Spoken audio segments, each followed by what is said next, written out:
latest arrival of Vietnamese refugees seeking sanctuary in Hong Kong. Nearly 120,000 others have preceded them since 1975.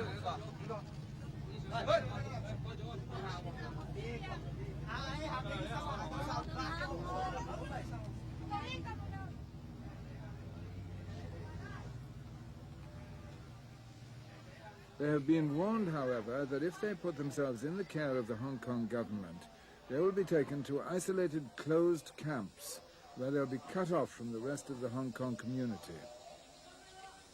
Their relief at having escaped from Vietnam and surviving the journey to the safety of Hong Kong's shores far outweighs any anxiety about the closed camps.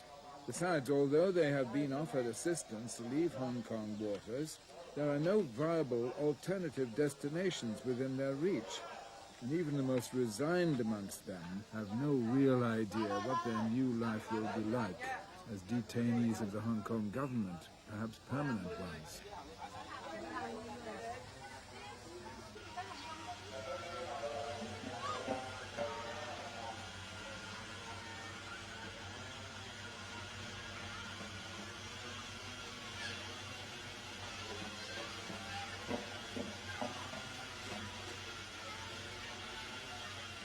Previously, from 1979 up to 1982, I think uniquely perhaps in this region, refugees who came here were landed in the heart of Hong Kong, were permitted to live in open centres, were permitted to go out and earn money, to take up open employment, live basically very unrestricted lives in the heart of a very large city.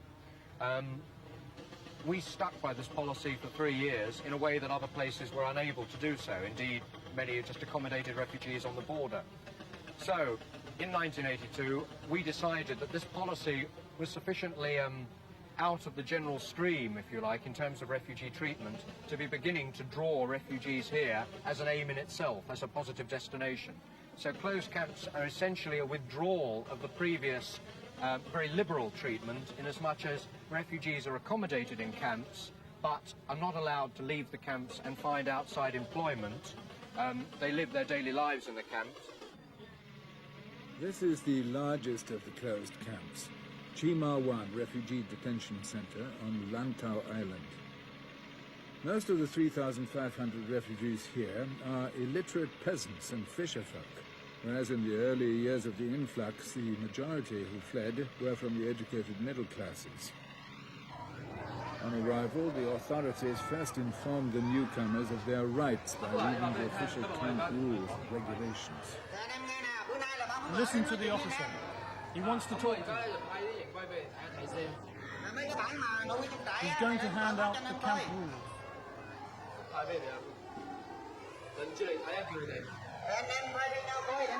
Take turns and read them carefully. Once you have read them,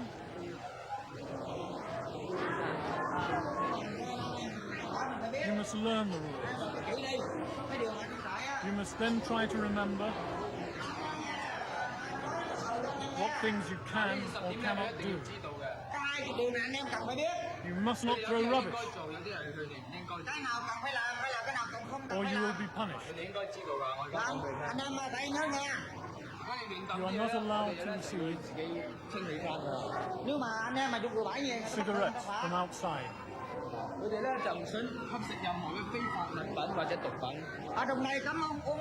Opium is forbidden.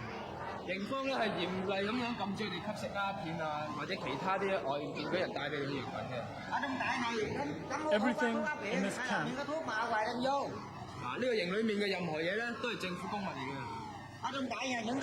is government property.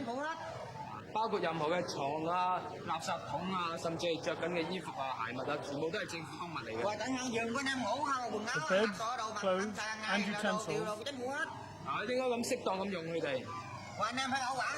all belong to the government.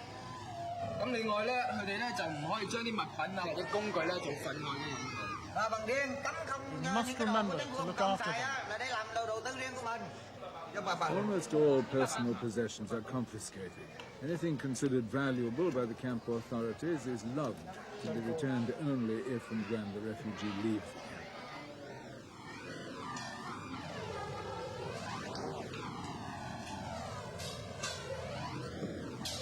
Absence of possessions argues the government removes any problems of stealing, property disputes, or other sources of violence among the inmates.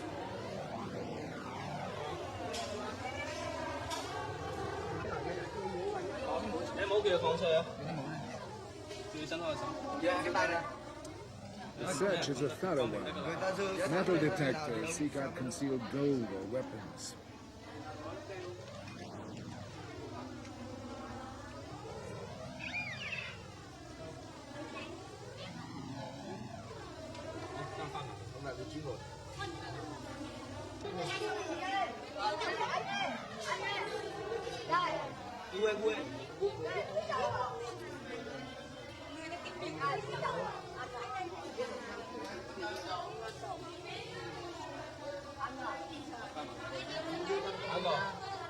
All clothes and possessions other than the few valuables will be destroyed.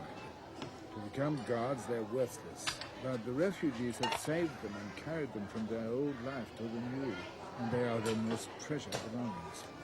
Not even their ancestral incense burners can be kept. Only photographs, without frames, are examined.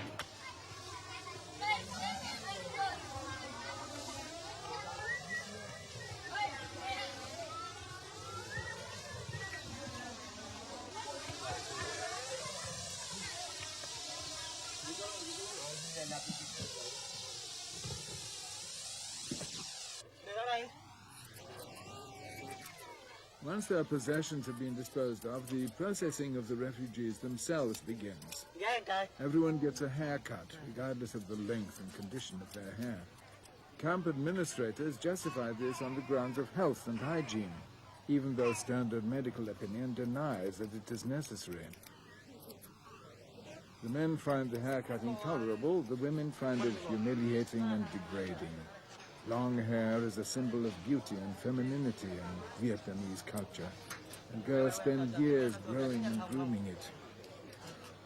In anticipation of the hairdresser's scissors, some women make futile attempts to conceal their hair beneath scarves or under their collars. Such attempts are doomed to failure, however, as no one is exempt.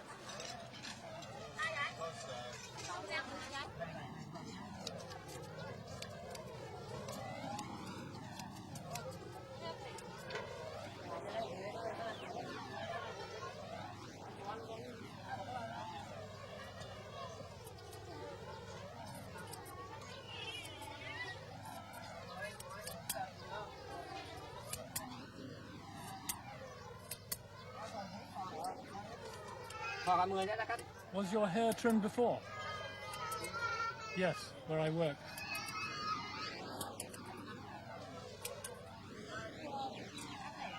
But I liked it long. This is not like a prison haircut. It's a haircut to a level that is a reasonable guarantee that your hair will remain hygienic whether or not you choose to wash it.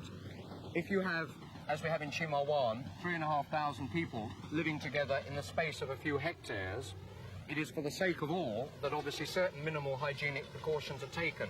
What has been described, not by us, but by others, as the regimented nature of closed camps derives from the logical necessity of a decision to keep a large number of people in a restricted area. It's beyond my expectation. It's beyond my imagination, really, you know, that we have to flee a communist country to be detained later in what you call a concentration or closed camp or otherwise, you know. Can you see any reason for it? Well, I may understand some reason, but a camp is a camp, you know, and people in your camp are really detained. You are treated as criminal, and it's beyond my imagination, really. With the haircuts over, it is time for delousing. The chemical malathion is a strong one, painful when it gets as it invariably does in the children's eyes, which must then be repeatedly rinsed with water to relieve the burning. The chemical remains on the hair for 24 hours.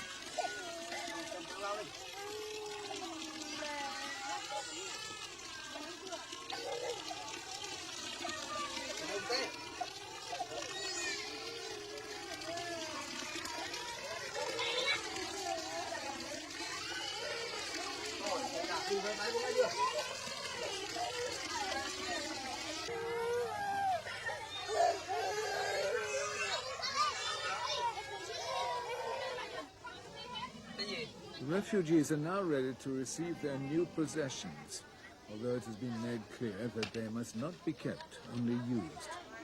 As government property, they must, of course, be signed for. What's your name?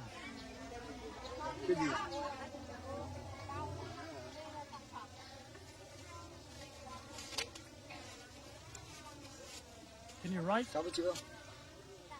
Sign here.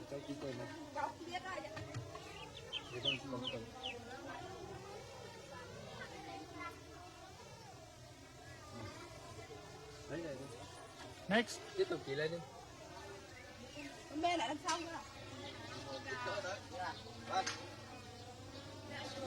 Clothes are provided by charities, mainly through the Salvation Army. And although clean and serviceable, they bear little relation to the dark traditional dress of the Vietnamese. Older people are particularly ill at ease with the garish styles and colors.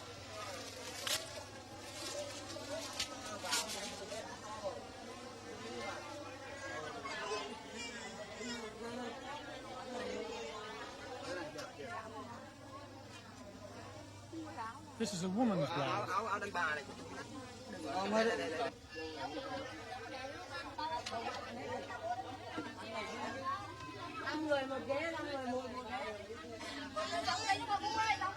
In 11 hours after they last had food and water, they are offered a meal.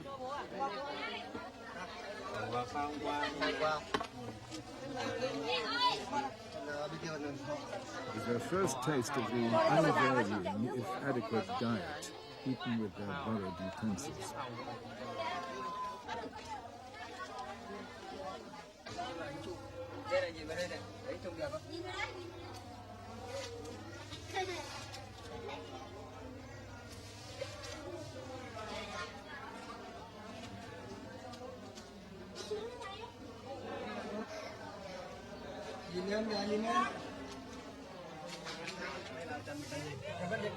Identity papers are drawn up, and the new arrivals are incorporated into the paperwork of the camp's administration. The newly registered families can now be given bunk space in which to spend the next 6 days while they're still in quarantine.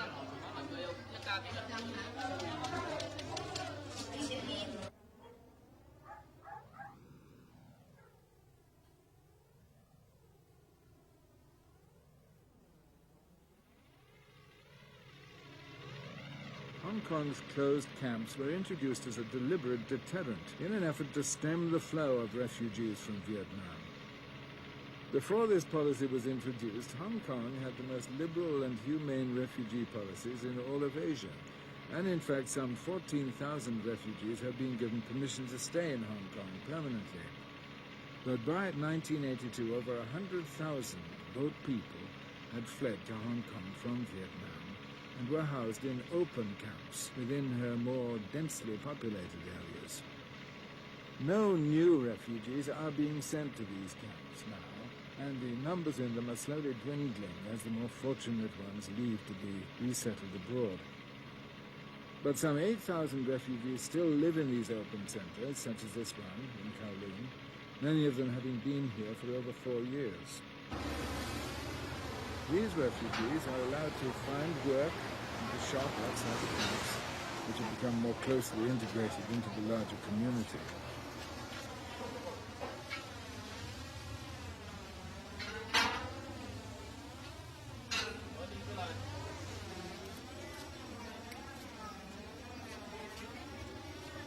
Small businesses and other enterprises have grown up, and each family shops, cooks, and cares for itself.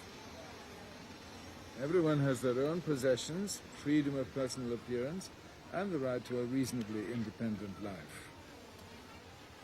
Life here is anything but easy, although help from charities organized by the United Nations High Commissioner for Refugees makes it more bearable.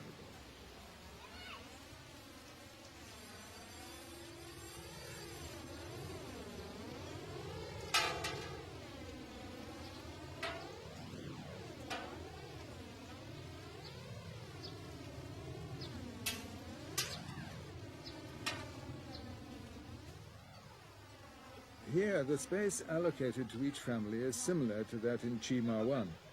But in these more open conditions, even a bunk can become a temporary home.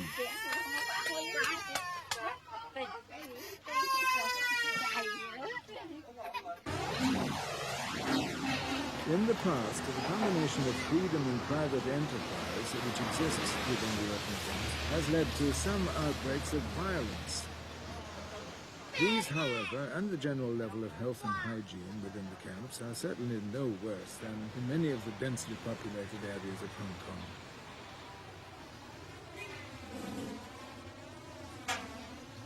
A more important fear is that tensions will mount between the Vietnamese refugees and their Chinese host population, especially when competing for jobs. Now, the Vietnamese refugees seldom get prestigious jobs like those in this factory, making a area vanderbilt dreams. More often they end up with jobs that the Hong Kong workers are reluctant to do.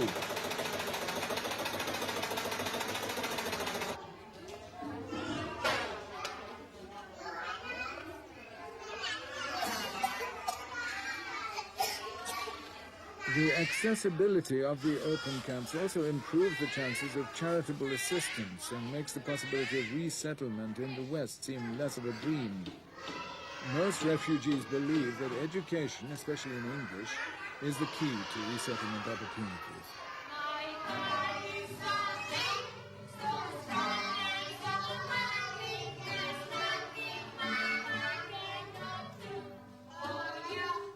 Accordingly, they send their children to English-speaking classes, some of which are run by missionary groups. The unpalatable truth is that even from the open camps, the chances of resettlement for most of them are poor. The majority of the refugees are uneducated and unskilled.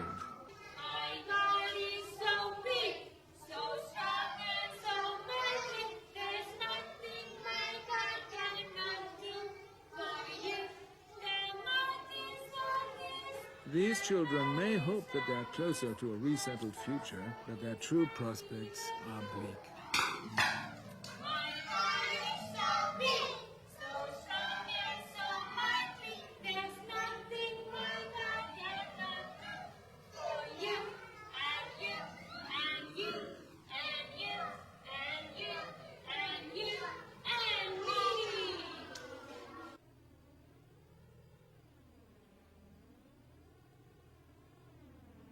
The Vietnamese refugees are not the only people causing a problem for Hong Kong. For years now, Hong Kong has been the target for people trying to leave mainland China. And fear of being inundated by their Chinese neighbors has led to a rigid policy to prevent all illegal immigrants from entering Hong Kong territory. The land border is marked by an electrified fence. At sea, the Marine Police patrol the coastline day and night. We're now going on a more or less westerly course towards China, and then we should be going northerly up into Deep Bay. We are nearly in Deep Bay now. You can see another of my patrol launches over there, just off the starboard bow. The hills in the distance there are China, of course. After that, then we should go as far up this bay as we can, which isn't very far because the waters are quite shallow. And then after that, we shall go on to smaller inflatable craft and patrol up in this area all night during the hours of darkness. The Chinese refugees from China, sometimes they swim, particularly in this area up here, Deep Bay. Sometimes by small sampan, by rowing or sometimes motorized, and sometimes by larger vessels. We apprehend them, and then they are repatriated to China. The task of the Marine Police is today made easier by the close cooperation of the Chinese authorities. All boats in the area may be stopped and searched by the Marine Police for illegal immigrants, and this is in fact an everyday occurrence.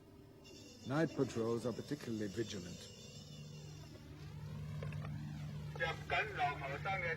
This is a police inspection.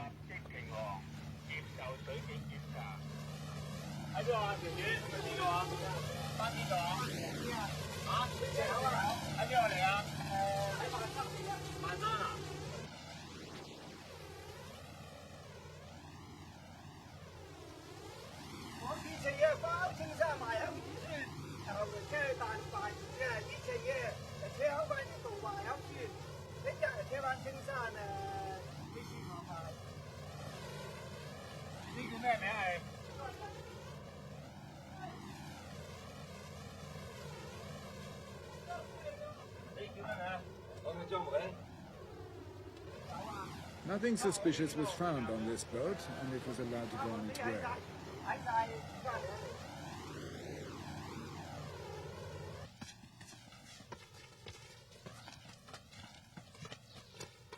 About 20 illegal immigrants are captured each day, whether by sea or land. They are all sent to a detention center overnight and repatriated to China the next day. The policy is unbending. Not even those with close relatives in Hong Kong are allowed to remain.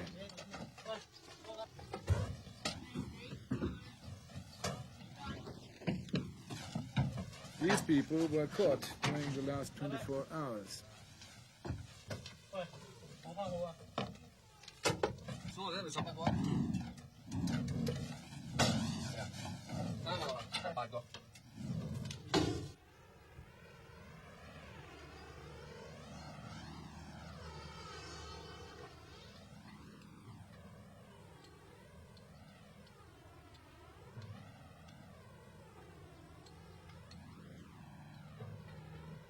At 3 p.m. each day, in no man's land between Hong Kong and China, hidden away from the eyes of the public, the latest captives are handed over to the Chinese police.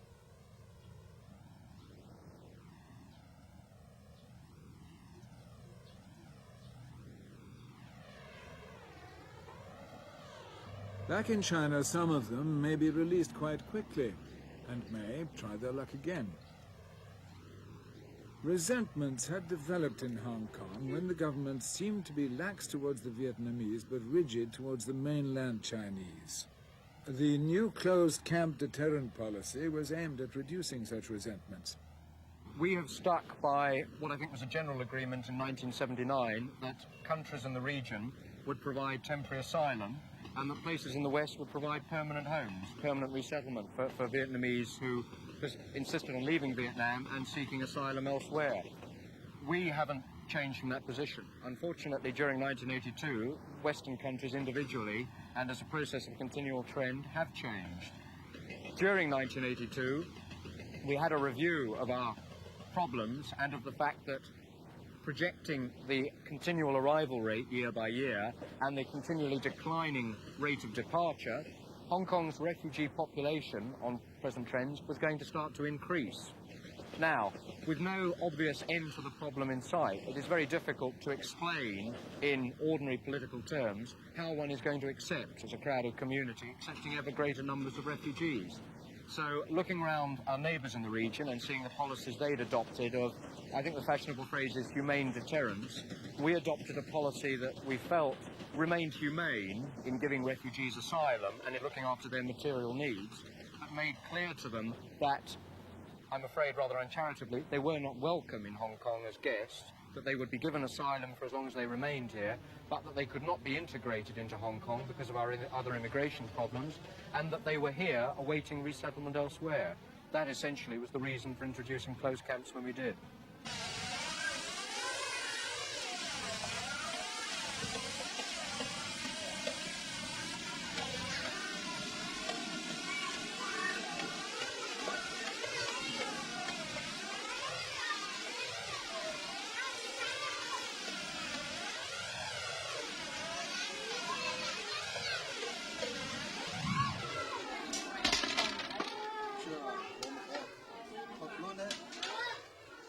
"80-year-old Lung Nao-in did not expect even to survive the journey to Hong Kong when he and his family fled Vietnam a year ago. He escaped with his son, daughter-in-law, and grandchildren, but was unable to bring his wife with him.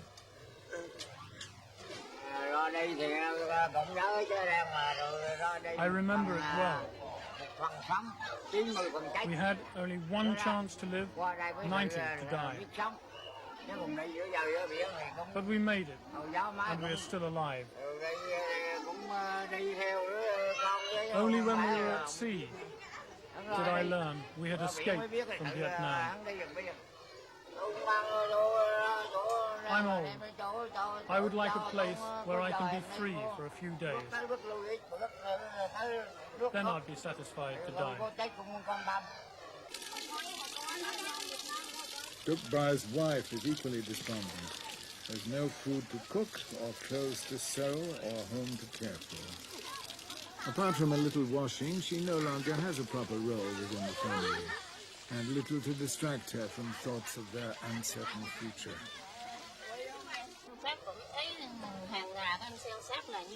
Those refugees who have relatives outside can receive clothes and sweets. I don't have relatives, so when my children ask, I have nothing to give. I have to hope every day that some country will take us. There is no future for my children here.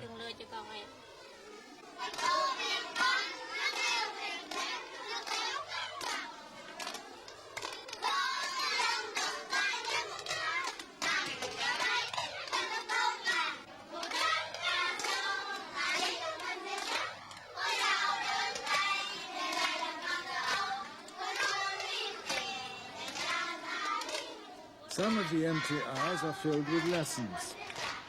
Teaching is provided by the refugees themselves, sometimes assisted by the Salvation Army, and classes for infants, children and adults are held simultaneously in the camp's largest hut. The lessons vary, but the most popular subject is English language. Like the inmates of the open camps, these refugees cling to the hope of resettlement in the United States, Australia, Canada or England, and believe that speaking English will increase their chances. But despite Duk Bai's efforts, his chances remain slim. He and many others have been in Chi Ma Wan for over a year without ever seeing an immigration officer from any country. The majority of those who have seen one have been rejected. None have any option but to sit and wait. Boredom hangs heavily over the camp.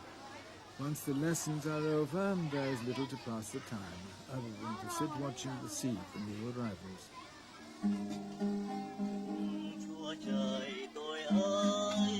God, don't abandon me.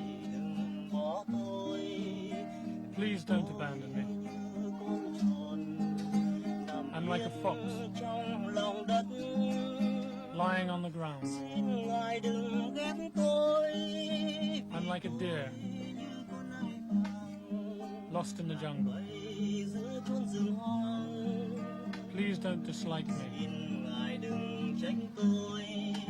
I'm not to blame.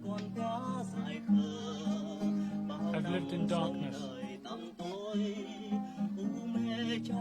I've lived in sin. But don't desert me. Don't abandon me. Please love me.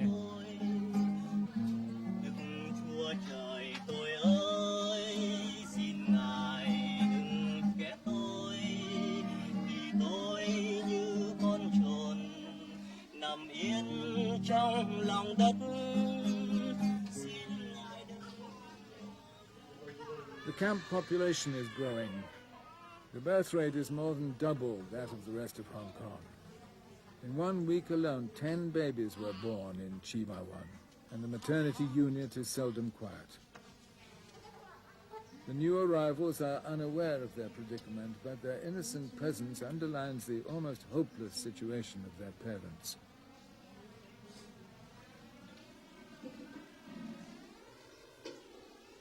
This middle-class family is one of the few likely to stand any chance of being accepted by Australian Immigration Officer David Hutchings. Why has he applied to go to Australia? Why does he want to resettle in Australia?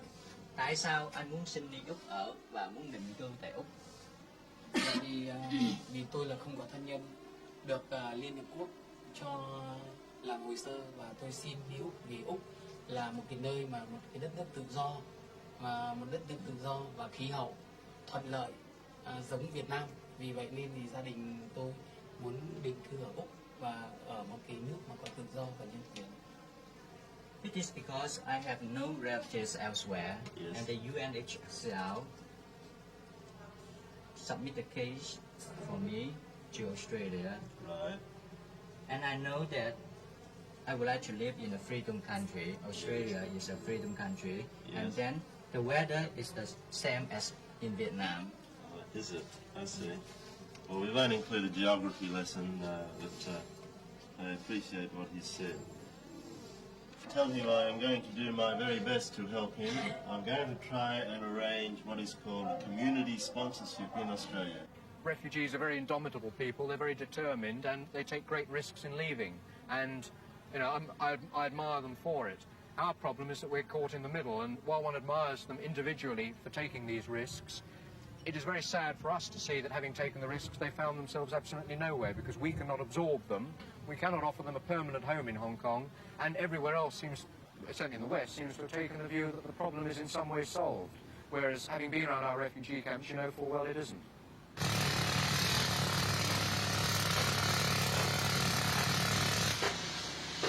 So certain is the government that the problem remains unsolved, that new camps are being prepared for several thousand more unwelcome arrivals.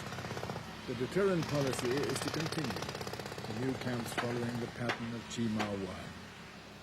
Prison-like in construction, they isolate the refugees on small islands around Hong Kong. The reasoning behind the government's decision is clear, but the effectiveness of closed camps has yet to be demonstrated. If they do not deter refugees and subsequently reduce the numbers arriving, then their sole effect is seriously to diminish the quality of life for people who have already suffered considerably. Certainly the boats keep coming, and many of those in them are fully aware of the closed camp policy even before they set out from Vietnam. This Hong Kong fishing boat saved 52 Vietnamese from almost certain drowning by rescuing them from their sinking vessel and bringing them to Hong Kong harbor to be processed by the police.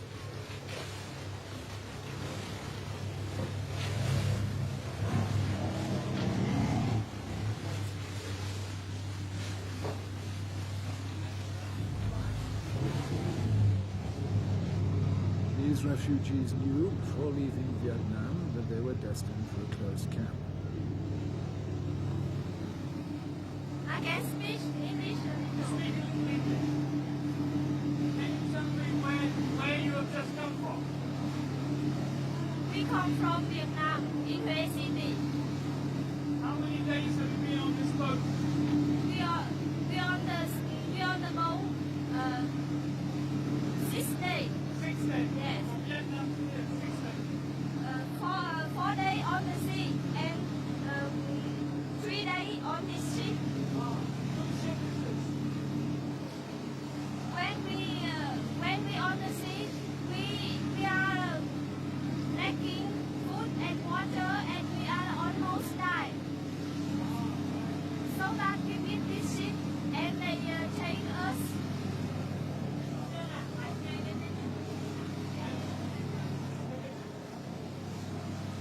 How many of you? We are 52 persons. 52 persons. When you wanted to come to Hong Kong, Yes. did you know what the policy is? Do you know what Hong Kong does now with refugees? Have you heard about the closed camps? Yes, we know. But do they think because Hong Kong has this closed camp, do they think that they may have to stay a long time here? Yes, they think that they will have to still stay a long time in the camp, but they still go. But they still come because they cannot deal the life in Vietnam.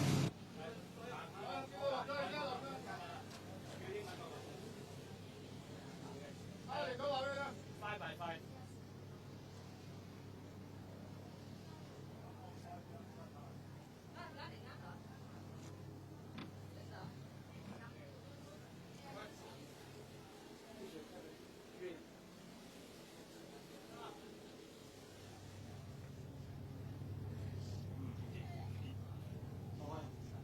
Thấy.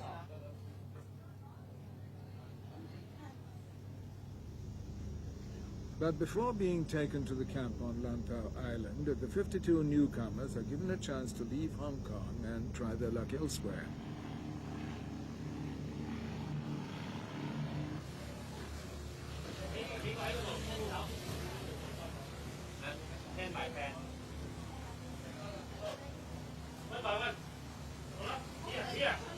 On a quarantine barge in Hong Kong harbour, with the city gleaming in the distance, they are told of the future awaiting them.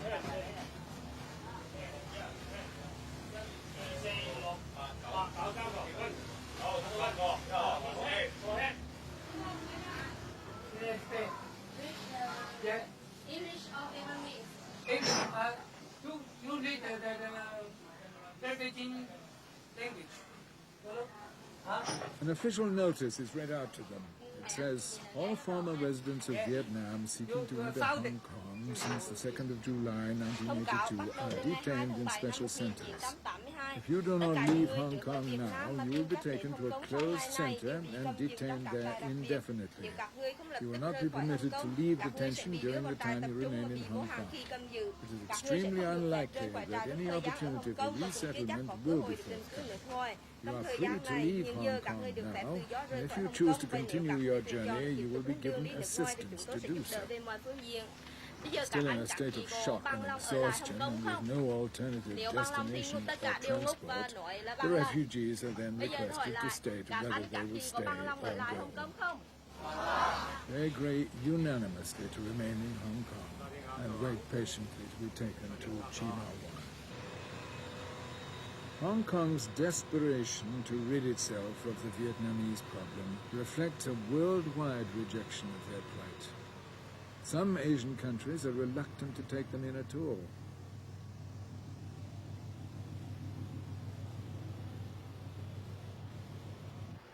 Since the Vietnamese refugees dropped from the world headlines, Western countries have cut back drastically on the numbers they will accept, or are accepting none at all.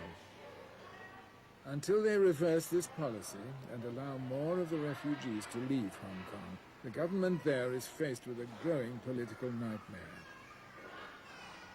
Its attempts to deal with it leave thousands living in hopelessness. But the only real solution is outside their hands.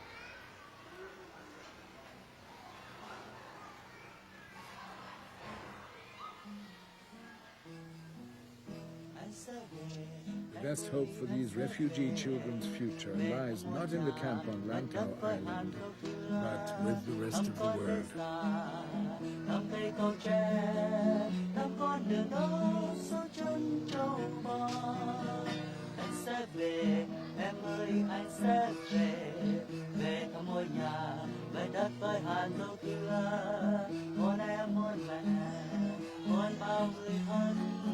Sẽ nói sẽ cười sẽ vui nhiều đôi